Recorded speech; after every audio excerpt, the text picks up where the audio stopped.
So it's the end of the year, and this is usually the time when everybody makes their New Year's resolution, and of course, try to, adjust our lives in some even small way to improve things for the new year. Now, I don't think you have to wait until New Year's to make these changes. You can do these any time of the year you want to, but of course, Christmas time and New Year's time, it's just, usually a time to reflect and sort of get out of the day-to-day hustle for maybe just a day. Hopefully you get at least a day off.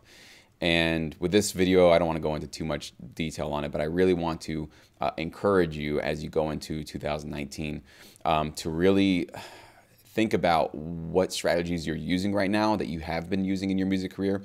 And if you're not getting the results that you want, and at least not putting yourself on a path towards getting those results, okay? So maybe you don't have full-time income, but you're making some significant improvements in terms of you're cranking out more tracks, you finally got accepted by your first library, or you're now just learning how to use your DAW more efficiently, whatever it is, wherever you are in your career.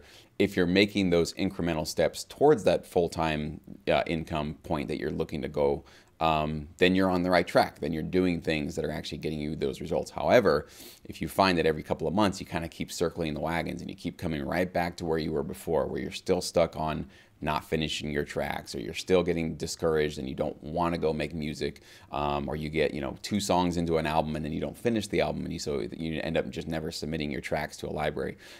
If you're not getting the results that you want in terms of your productivity and making those small changes along the way, then 2019, and that's New Year's Day tomorrow, is your excuse, is your perfect excuse to try something new. Okay, don't just assume inspiration is going to come and find you in the new year and that you're just going to now suddenly have all this energy to just crank out tons and tons of music. If that's not been your history, if that's not been what's been happening in the last year, there's really no reason why things would just magically change in the new year. Again, January 1st is not a magical day. It's just another day on the calendar. The difference is your mindset, your commitment to yourself, you creating a new goal to start achieving, and honestly, just trying something different, right? It doesn't necessarily have to be the first thing that you try is the perfect solution, or it actually even works, but at least not doing what you have been doing. If those methods and strategies haven't been getting you the results that you want, right? It's just about trying a different approach to your career.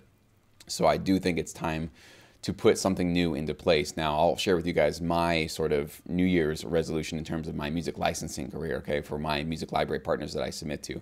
For my entire career, I've been basically a keyboard producer. So my drums and now even my guitars with these guitar plugins that are crazy and sound really good, everything's being produced with my keyboard, which is great. Makes things a lot faster and a lot, more efficient, actually, because I can actually adjust the MIDI notes if I need to. Everything always is in key and in time, and I can adjust everything on the fly, which is really awesome to have all those options, especially from when you're creating, alt mixes or cut downs or something like that, where you need to change something to make it a little bit more punchy for like a Sting version, right? You can have all those options.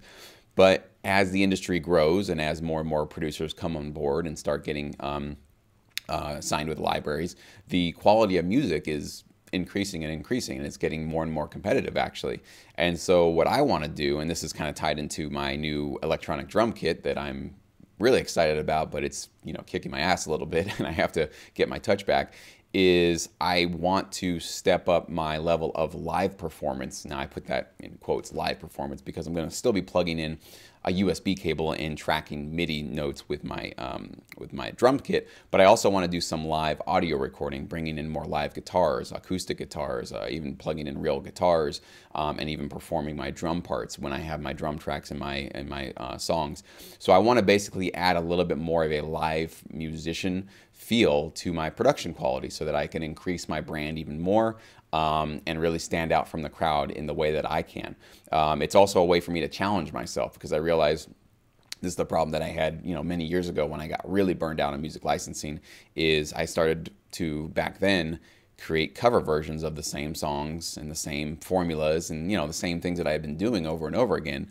And I certainly don't want to hit that point again. So this is my way of reinvigorating myself, challenging myself. It's going to be a little bit harder in the beginning because I'm not used to live tracking on my tracks. It's all been basically through a MIDI keyboard.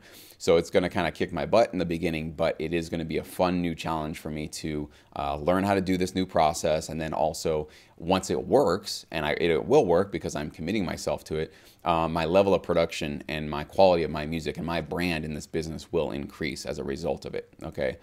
So that's what I'm setting for myself. That's one simple goal, right? Which is just to add more live instrumentation to my tracks. And that's really where I am in my career, okay?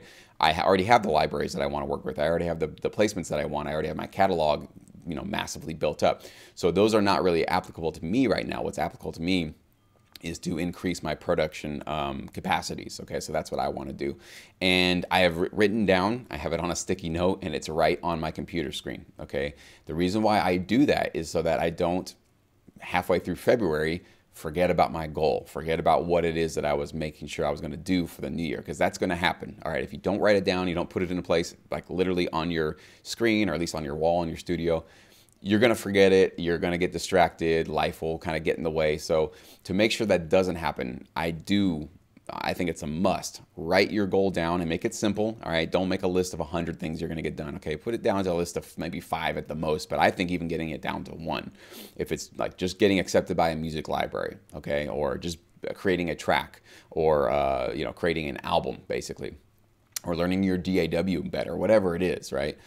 Just put it down into the most simplest form that it possibly can. Write it down, put it somewhere where you see it every single day. Let it just stare you in the face as a reminder, a gentle reminder. It's not nagging you, but it's just a gentle reminder that this is the new plan, this is the new approach, and this is the new goal that you're going to be setting yourself in the new year. And honestly, you're probably going to achieve that goal much sooner than you realize, but it does require you to, again, realize what you're doing right now, which might not be working, okay? And that's an uncomfortable place for everybody to be in, but just accept it, that there are some things maybe you're doing right now that just aren't getting you the results that you want, and make that choice to try something new. And so that's just the quick advice I want to give you guys moving into the new year. And I wish you guys all the best in 2019. 2018 was incredible for me in terms of the success stories that I was getting from my students. With Sync Edge alone, when I launched that in August, it was just, I got a success story within like 24 hours. And every week I'm getting new emails from producers that are getting their first contracts with libraries, and now they're busy working with those libraries. So I have been completely humbled by the level and the number of students that are actually getting their foot into this business as a result of the services and the videos and the content that I'm putting out there. And that's just a magical, really awesome thing to see. So it excites me, it invigorates me, and it gets me really motivated for 2019. And I want to do even more to help you guys get your foot in the door. But again, my philosophy and my approach in this is not to sort of hand you, here's an opportunity, here's this, here's that. But I want to basically give you the skills, the knowledge, the techniques, the strategies, the mindset, the philosophy, the education, so that you can create your own relationships in this business. That's the only way you're going to be able to succeed for the long run, okay?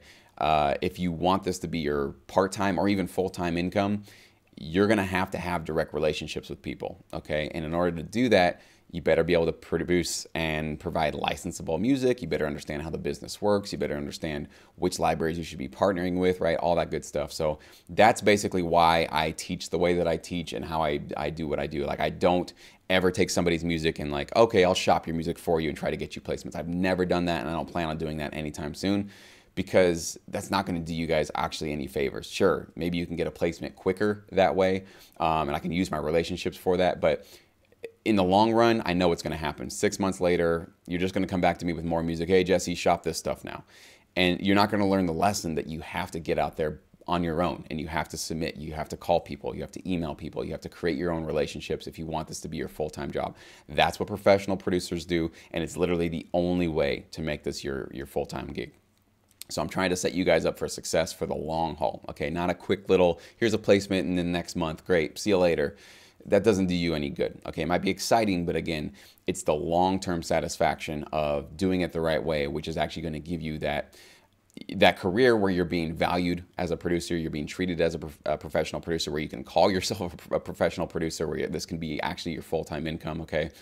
That's the only way to get there, is you're going to have to do it. You know, you have to make the moves by yourself. So everything that I do is designed to basically lay that path out in front of you so that you make little to no mistakes, right? Like all the ones that I made, and that you get there much quicker than you would on your own, right? Because it took me a long time to figure this stuff out and do things, you know, the wrong way for so many years. And so trial and erroring my way through this business was not fun, and it caused a lot of heartache and headache and frustration and doubt and, you know, depression at times. I mean, it was just really, really uncomfortable. So I want to make this as smooth and as seamless as possible. I'm not going to say it's going to be easy. Of course, you guys know how much work it takes to create music on a consistent basis and deal with writer's block and lack of motivation and all that good stuff.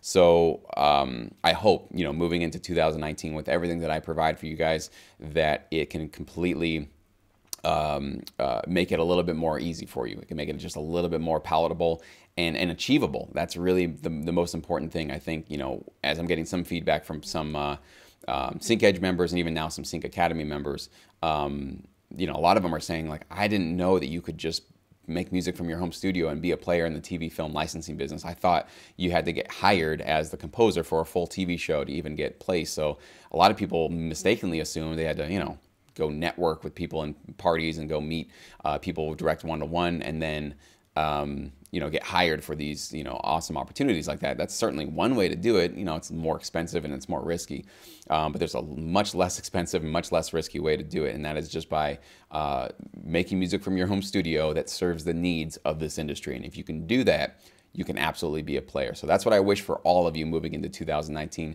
Be very safe tonight. Don't drink and drive. Get home safe and come back, because we got some great things going on this week. Of course, we still have the Sync Academy Awards that is going to be announced this Wednesday. Okay, so I'll put the link one more time if you haven't submitted yet. Tomorrow is basically your last day, January 1st, to submit your one track. Okay, make sure you're following all those instructions. You'll find all those by clicking on the link below. And I'm going to announce all 3 winners on Wednesday with the cash prizes and all that good stuff. So it's going to be really cool, really exciting. I'm looking forward to it. I already have, I think now, 8 or 10 favorite tracks. So I'm really going to, you guys are making my life really difficult, because it's really hard to actually weed out the ones that, I mean, there's literally so many good tracks in there. But I am going to do my best to try to basically be as objective as possible and really just narrow down to the top 3 most licensable tracks that I possibly can. So stay tuned. That's all coming on this channel this Wednesday.